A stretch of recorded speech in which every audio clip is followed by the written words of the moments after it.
9:15 de la mañana, Alberto Lezaun, inversor en mitrading.es. Alberto, buenos días.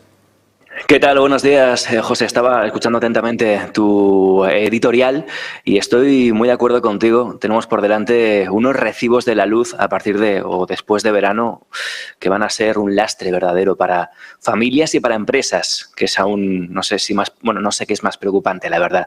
En lo que no estoy de acuerdo contigo es en que los políticos no se vayan de vacaciones antes de solucionarlo. Estoy seguro de que se marchan antes de solucionarlo, lamentablemente. No puedo decir lo contrario, pero en fin.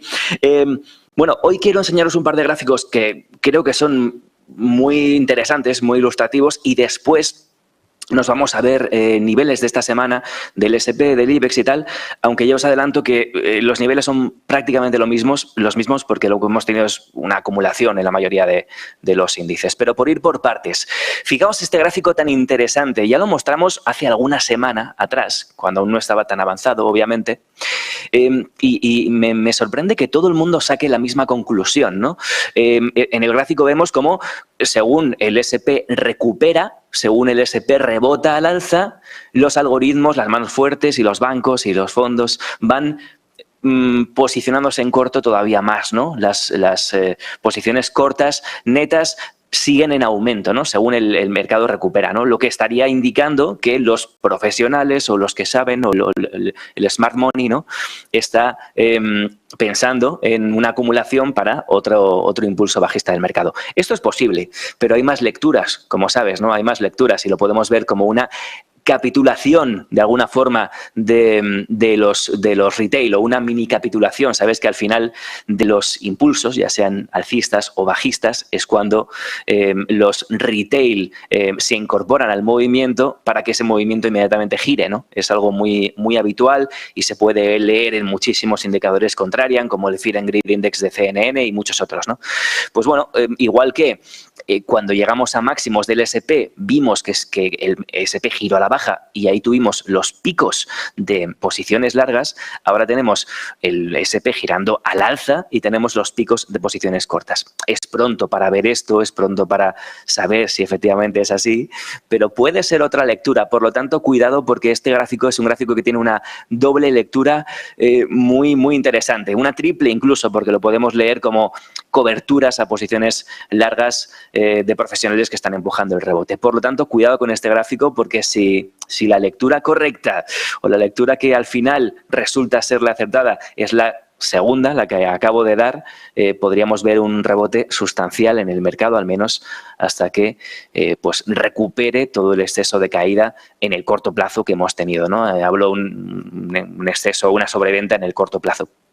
Un segundo gráfico que me ha gustado mucho esta semana es este en el que vemos, fijaos, línea blanca, el S&P 500, giro a la baja, ¿no? En 2022. Línea azul, el estimado de resultados, ¿no? de las empresas del S&P 500, el forward earnings per share, ¿no? Los ingresos por acción, que siguen subiendo, ¿no? A pesar de que el S&P, fijaos al final del gráfico, gira a la baja, la línea azul sigue al alza, ¿no? Y esto es muy significativo, ¿no? Fijaos en el 2020 como efectivamente la línea azul se fue a la baja en el COVID junto a la blanca y en tantas otras ocasiones. ¿Qué nos quiere decir esto? Pues que podemos tener una temporada de ganancias, ¿no? O sea, de resultados trimestrales de las empresas del S&P más que interesante, que pueda apoyar ese rebote del S&P para que sea un rebote sustancial. Yo hablaba hace un mes o algo así, o varias semanas aquí, que podíamos tener un rebote que podría llegar prácticamente a final de año, ¿no? Todo el segundo semestre. No lo sé, nadie lo sabe. Pero esta es otra razón para pensar en que eso es posible. Aún así, siempre que decimos esto, seguimos hablando de un mercado bajista, que nadie me malinterprete en este sentido.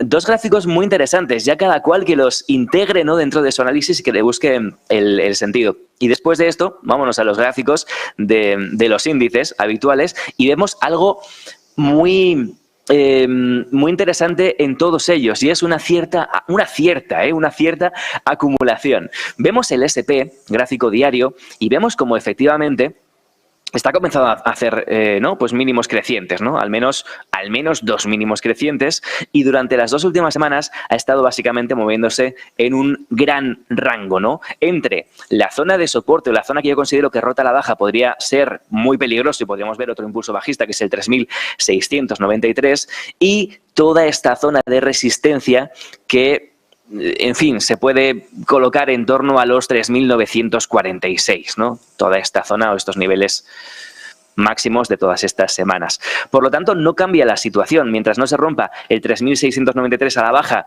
no podemos pensar en otro impulso bajista. Mientras no ocurra esto, lo que podemos pensar es lo que ya hablamos aquí hace un par de lunes, si no me confundo, que es la llegada a la zona del 4.100 a 4.200, que es la última zona de oferta, la última zona en la que se presionó a la baja con fuerza y que de hecho creó todo este movimiento, ¿no? Todo este movimiento a la baja, ¿no?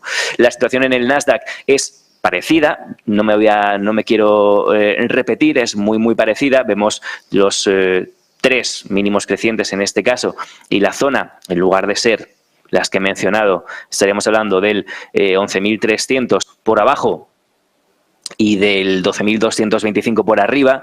Todo esto al final lo que daría ahora, si me dices, Alberto, ¿compras o vendes? Compro, en el corto plazo me refiero, compro camino del 12.500 a 12.700, que es la zona de oferta inmediatamente superior.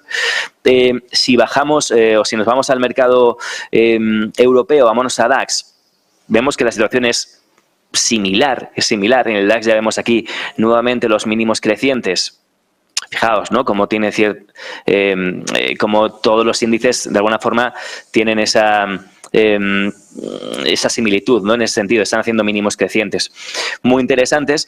Aquí es verdad que en el DAX tenemos una zona de oferta que sigue presionando a la baja y que veremos, sobre todo hoy y esta semana, si conseguimos superar. La zona a superar claramente es el 13.200, esa zona de 13.200 a 220, toda esa zona de resistencia, y si la supera, cuidado, porque no hay resistencias, no hay más resistencias hasta la zona del 14.600, y eso supondría en el DAX, a pesar de la situación en Europa, si conseguimos romper esa zona, viendo solamente el análisis técnico, estaríamos hablando de una subida de en torno al 10%, ¿vale? En las próximas semanas. ¿Por qué? Pues porque en todo este recorrido no hay ningún tipo de resistencia que podamos tener en cuenta. Entonces, el precio tiene que llegar ahí, antes o después. No hay presión a la baja.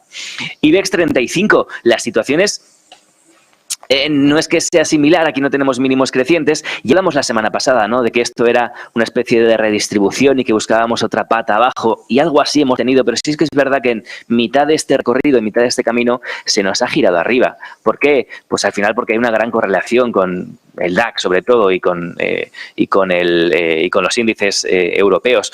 Pero al final, igual que el DAX tiene una resistencia arriba, el IBEX 35 tiene una resistencia arriba. ¿Qué zona? La zona del 8.120. Esa zona rota al alza también podría darnos un gran movimiento al alza. Cuidado el IBEX 35, porque si se rompe esa zona, nos vamos un 8% arriba hasta la zona del 8.800. Obviamente, nadie tiene la bola de cristal, pero aquí no hay resistencias, así que podríamos tener un movimiento relativamente limpio, ya sea en más o menos semanas. Eso yo no lo sé ni lo sabe nadie.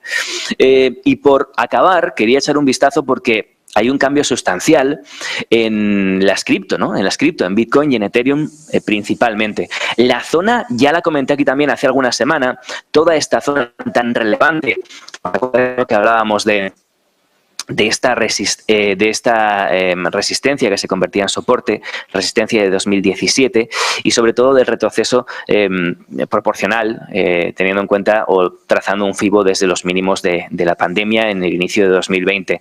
Toda esta zona es una zona muy relevante de soporte, y vemos como casualmente estamos viendo algo parecido a lo que vemos en los índices, ¿no? Mínimos crecientes, bueno, poco crecientes, pero crecientes, ¿vale? O al menos una cierta acumulación que podría darnos como resultado una ruptura de toda esta zona de acumulación, en torno al 22.200 y a partir de aquí un movimiento al alza que podría llegar a la zona del 30.000. Por tanto, también en este caso somos bullish a corto plazo en Bitcoin, que podría dar un movimiento alcista muy interesante. Y en cuanto a Ethereum, la situación es muy similar que la de Bitcoin, ya lo veis, ¿no? O sea, es lo que podemos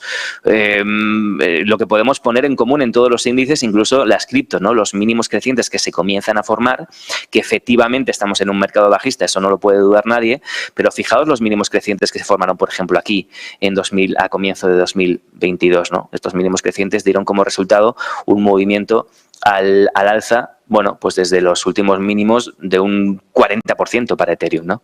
Entonces, esta acumulación podría dar un buen movimiento al alza. En el caso de Ethereum, podríamos irnos a la zona de los 1.800 a 2.000 dólares, ¿vale?